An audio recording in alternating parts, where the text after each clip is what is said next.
La pena de muerte se define como un castigo establecido tras el dictamen de un juez, que consiste en quitarle la vida a una persona que haya cometido un delito grave o capital.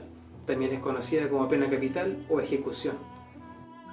De esta definición podemos extraer que la pena de muerte sería la sanción máxima por parte del Estado, aplicándose solo ante crímenes especialmente deplorables, que atenten o vulneren lo establecido en la Declaración Universal de Derechos Humanos planteada por la ONU.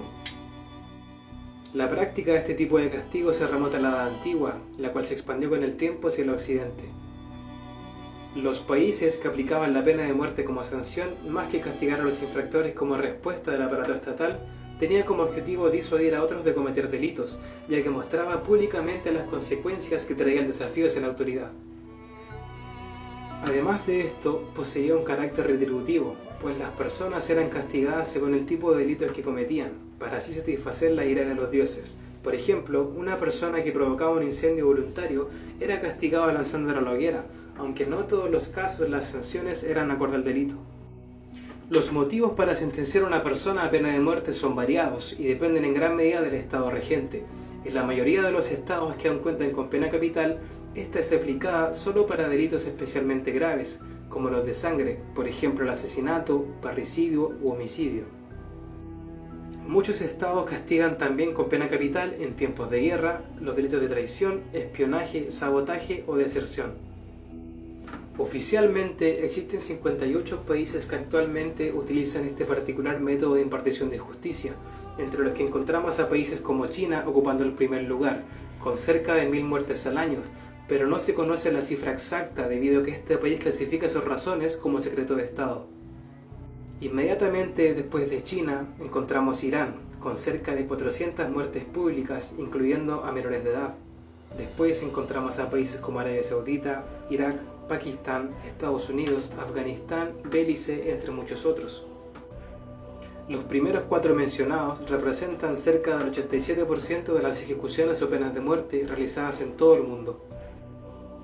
En Chile, la pena de muerte existió oficialmente hasta el año 2001, donde fue derogada en la ley número 19.734, durante el gobierno de Ricardo Lagos Escobar, quien modificó diversas leyes y normativas como el Código Penal, Ley de Seguridad del Estado y Código de Justicia Militar, reemplazando la pena de muerte por presidio perpetuo calificado, la cual establece una pena de 40 años de privación de libertad efectiva sin optar a libertad condicional. Antes de este proceso existían múltiples conmutaciones a penas de muerte establecidas por la ley, a través de indultos presidenciales.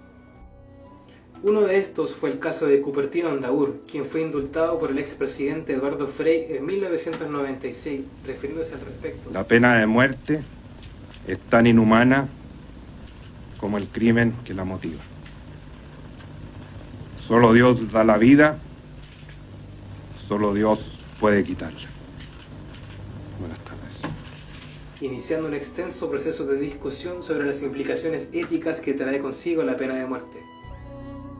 El último fusilamiento que tuvo lugar en nuestro país ocurrió el 25 de enero del año 1985 en el antiguo penal de Quillota, pena de muerte dictada el 17 de enero por la tercera sala de la Corte Suprema. Los ejecutados fueron Jorge Sagredo Pizarro y Carlos Top Collins, los denominados psicópatas de Viña del Mar. A estos dos exuniformados de carabineros se les atribuye 10 asesinatos y 4 violaciones. Ambos hombres fueron acompañados en sus horas finales por el padre Carlos Morales, quien posterior al doble fusilamiento se refirió, entre otras cosas: si hay un delito grande, yo no soy quien para juzgar.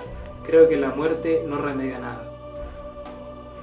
Dentro de la ejecución se encontraban presentes 26 periodistas de diferentes medios de comunicación, además del presidente de la Corte de Apelaciones de Valparaíso, Alfredo Pfeiffer, el ministro de la Corte de Apelaciones, Guillermo Navas, y el juez del crimen, Hernán Aranguis.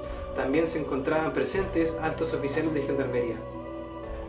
A raíz de los atroces delitos cometidos en nuestro país en los últimos años, como el caso de Ámbar o el caso de Sofía, se ha puesto otra vez la pena de muerte como tema de conversación y debate entre la población chilena. En mayo del pasado 2018 se publicó una edición de la encuesta CADEM que trataba entre diversos temas de debate valórico la restitución de la pena de muerte para delitos graves como el asesinato, obteniendo cerca de un 65% de los encuestados de acuerdo con esta medida y hasta un 75% a favor de la misma en casos de violación de un niño. Estos últimos casos, en donde los niños son los vulnerados, son los que más provocan en el público general una inclinación a favor de la pena de muerte como juicio justo, aunque ésta presente una transgresión a los derechos humanos y sea moralmente incorrecta. Decidimos salir a la calle a preguntarle a las personas qué opinan respecto a la pena de muerte. Estas son algunas de las respuestas que obtuvimos. ¿Está de acuerdo con la pena de muerte? No, ¿Por qué? porque siento que en casos de asesinato o crímenes que sean muy graves, bueno, me imagino que a ese tipo de crímenes iría orientado la pena de Los muerte. que son más graves. Claro, sería como librarlos de la pena, entre comillas, porque no cumplirían una real condena, sino que solo morirían y es muerte por muerte. En Entonces realidad no no se habría paga justicia. nada, no habría justicia. ¿Está de acuerdo con la pena de muerte? Yo pienso que sí, porque la persona que es capaz de quitarle la vida a otra persona no se debería llamar, pierde como su humanización, no sé si me entiendes. Es como que no se le puede respetar la vida a una persona que no respeta la vida de no otra. respetó la vida de otra persona. Igual hay casos y casos, pues no va a ser el caso en el que una persona por accidente haya matado a alguien, pero sí alguien que haya matado con intención. ¿Estás de acuerdo con la pena de muerte? No estoy de acuerdo. ¿Por qué? No estoy de acuerdo, bueno, básicamente por mis principios creo que nadie tiene derecho a quitarle la vida a otra persona. Y lo otro es que al dar la pena de muerte la persona no paga en sí su condena porque estarían matándola y se acabaría su sufrimiento. Pues. Entonces cuando las personas cometen a lo mejor algún crimen que es como muy fuerte o chacal, por decirlo así, lo que deberían hacer es condenarlos por mucho tiempo y que sufran. O sea, uno tampoco puede como ser juez ni castigar a la otra persona, pero es lo que mínimo que se merecen, sobre todo cuando se ven casos de violaciones o de maltrato infantil y ese tipo de cosas. Entonces yo opino que... Sería una salida fácil. Claro, sería como una salida fácil para esas personas darle condena de muerte, porque no sufrirían nada y no estarían pagando su delito realmente. Y lo otro también porque yo considero que el hombre es hombre y siempre se va a equivocar y entonces no tiene como derecho a ser juez ni quitar la vida a otra persona. Por eso no estoy de acuerdo.